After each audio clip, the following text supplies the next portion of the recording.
Good morning children. आज हम तुम लोगों को ये पढ़ाएंगे कि क्रांति जो हुई थी 1857 रिवोल्ट, तो वो किस कारण से हुई थी। बहुत सारे ऐसे कारण थे जिसके कारण हम लोगों ने ब्रिटिशर्स का विरोध किया था कि ये जो व्यापार करने यहाँ आए हैं और ये पॉलिटिक्स में घुस के हमारे ऊपर शासन करने लगे थे, उन्हें हम भारत से कैसे भगाएं। तो इसके प्रति कौन कौन से कारण थे, क्यों क्रांति भड़की एकदम।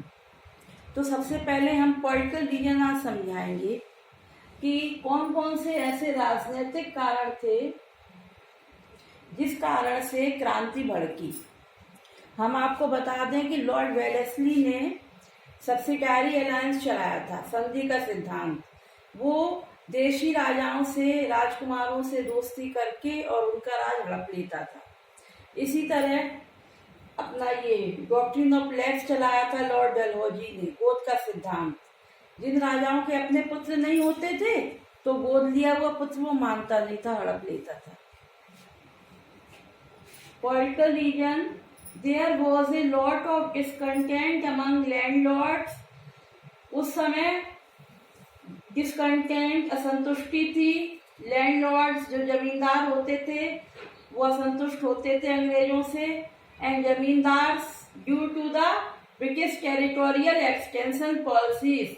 टेरिटोरियल माने अपनी जमीन का विस्तार करते जा रहे थे अंग्रेज और अपना शासन बढ़ाते जा रहे थे। Lord Wellesley introduced a scheme to bring the Indian rulers under the British thumb. Lord Wellesley ने सब्सिडारी अलायंस चलाया। प्लान जो था सब्सिडारी अलायंस था, इसके अंतर्गत वो इंडियन रूलर्स को अपने दोस्ती के साथ अपने राज्य में हड़प लेता था। The doctrine of left policy of dissolution, एक तो आपका ये हो गया है सब्सिडारी अलायंस, ये है ना, संधि का सिद्धांत।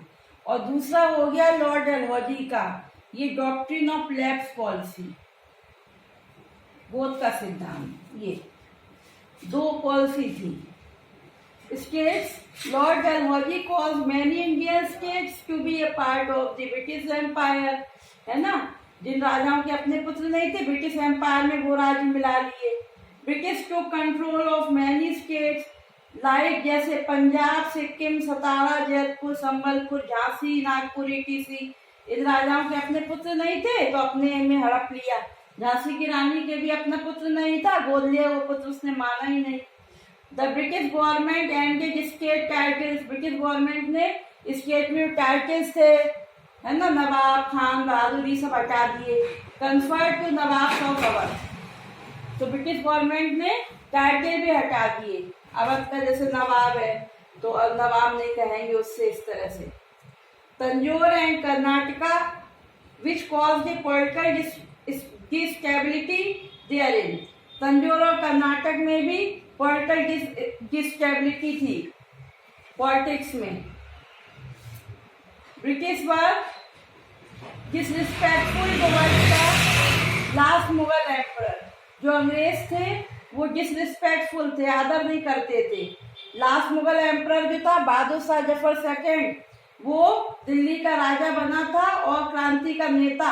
अंग्रेज उसका अनादर करते थे, उसको तो उन्होंने काले जेल में डाल दिया था बाद में, रंगून के बर्मा में, जिस देश का नाम म्यांमार है अब। This caused A state of anxiety, इस दशा में चिंता की दशा बनी। इसने क्या उत्पन्न किया, चिंता की दशा, एंजाइटी की। अमंग रूलिंग फैमिलीज, जो फैमिलीज रूल करती थी। Which able states British to control of, जिनको अंग्रेज हड़प लेते थे, कंट्रोल करते थे। Their soldiers, craftsman and people connected with various other trades were adversely affected, तो वो सब अफेक्ट हो जाते थे अंग्रेजों से। अंग्रेज सबको परेशान करते थे। ब्रिटिश छीन लेते थे लैंड्स फ्रॉम मैनी जमींदार से और सरदार विच रिजल्टेड इन अनएम्प्लॉयमेंट, है ना, और जिससे बेरोजगारी, जब जमीन छीन लेते थे तो बेरोजगारी हो जाती थी, है ना। and unemployment of many people working there previously. अंग्रेज जो थे जमीन भी छीन लेते थे, नील की खेती करवाते थे और नील की खेती करवा के बंजर हो जाते थे खेत। तो नील की खेती 2 साल करवाने से भूमि बंजर हो जाती थी, तो वो कुछ उगता नहीं था 2 साल तक। जब 2 साल तक कुछ उगता नहीं था तो किसान कर्जदार हो जाता था। जब किसान कर्ज नहीं चुका पाता था तो जमीन छीन लेते थे, है ना। तो जमीन छीन लेते थे, फिर उसी पे वो नौकर की तरह काम करवाते थे। इमीडिएट रीजन का मतलब है कि 10 मई 1857 को मेरठ में सबसे पहले क्रांति भड़की थी। क्या क्या हुआ था कि जैसे ही मंगल पांडे से कारतूस खुलवाए जो गाय से के मांस से बने थे, उसने खोले नहीं और उससे एक अंग्रेज सैनिक की मृत्यु हो गई। तो उसने कहा हमारा अंग्रेज सैनिक मार दिया, तो और अंग्रेजों ने उसको फांसी लगा दी। वैसे क्रांति भड़की है। तो इमीडिएट रीजन है on 29 March 1857 a soldier name Mangal Pandey refuse to use the larded cartridges.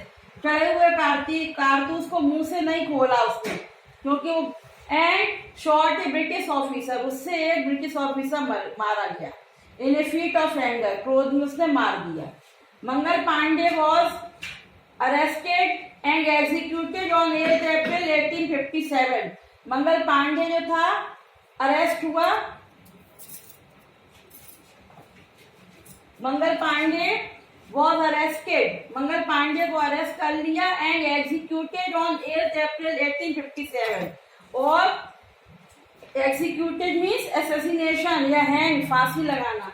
Executed on 8 April 1857, 8 April 1857 को फांसी लगा दी। Mangal Pandey was the first one to sacrifice his life. पहला मंगल पांडे ऐसा सैनिक था जिसने क्रांति में सबसे पहले बलिदान दिया। इन द रिवोल्ट, विद्रोह में, the government introduced Enfield refill for soldiers. It is cartridges had cow and pig fat. वो मुंह से खुलते थे कारतूस उनको चलाने से पहले, और काउ और फैट से उनका मुंह ढका होता था। So Indian soldiers revolted against the Britishers. तो सबसे पहले उन कारतूसों को जब खुलवाया कि मुंह से खोलो, तब इनको वो चलते ही नहीं थे बिना मुंह से खोले।